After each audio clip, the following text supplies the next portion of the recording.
Mtihani si lazima ikuwe ugonjwa, mtihani si lazima ikuwe umaskini, si lazima kukosa riziki, sio lazima kukosa mume, si lazima kukosa mke. Mwenyezi Mungu anaanza mwanzo aya, fabtalahu.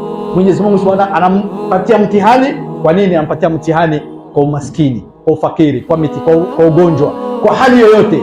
Na hivyo hivyo upande mwingine Mwenyezi Mungu anakupatia utajiri, cheo, mali, watoto, yote ni katika mitihani. Nabii Suleiman anazungumza, anasema alipoona ile mali zote, alipoona ile utajiri, ile neema zote Mwenyezi Mungu Subhanahu wa Ta'ala kamkirimu, hii hapa ni mtihani. Mwenyezi Mungu huyu ataka kuniona nitakuwa miongoni wenye kumshukuru au nitakuwa miongoni wenye kumkufuru. Na hii ndio picha Mwenyezi Mungu Subhanahu wa Ta'ala yuataka mimi na wewe, pindi anatuneemesha na jambo lolote, tuutizame ile jambo kwa jicho ya kusema hii ni mtihani.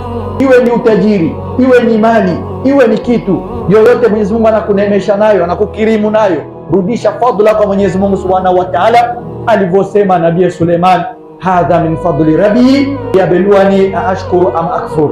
Hii ni fadhila ya kutoka kwa Mwenyezi Mungu, na ndio tutakuta baadhi ya miji, baadhi za nchi, baadhi ya Waislamu, mtu akapata neema yoyote Mwenyezi Mungu kamujalia, ana beskeli yake, ana gari yake, ana pikipiki yake, hata nyumba. Anapojenga nyumba unamwona kwenye klotiri ya nyumba yake, portai ya nyumba yake, anaandika hadha min fadli rabbi.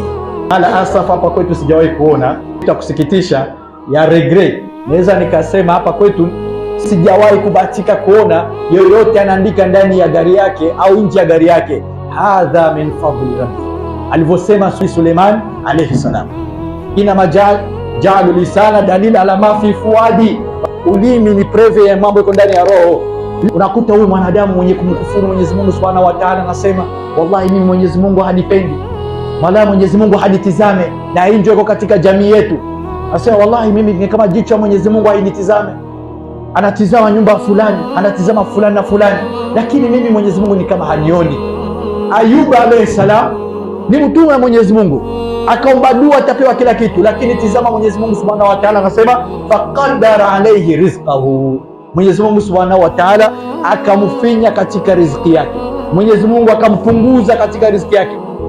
Nabii Ayub hakuwa maskini, alikuwa ni tajiri, lakini kufikiria kwa utajiri Mwenyezi Mungu anamrudisha chini, kamrudisha chini, hata kila mtu anakuwa anamkimbia. Ilivyokuja katika tafsiri Ibn Kathir, inasemekana mke ilifikia hali yenye mke wangu mimi, mke wako wewe, mama yako wewe, dada yako wewe, hajafikia mke wake anakuwa kwa kukosewa na chakula, riziki ya kula, na hali inakuwa ngumu zaidi, akawa anakata nywele zake, anazisonga, anaenda kuziuza ili apate mkate ya kula yeye na ya kumlisha mume wake.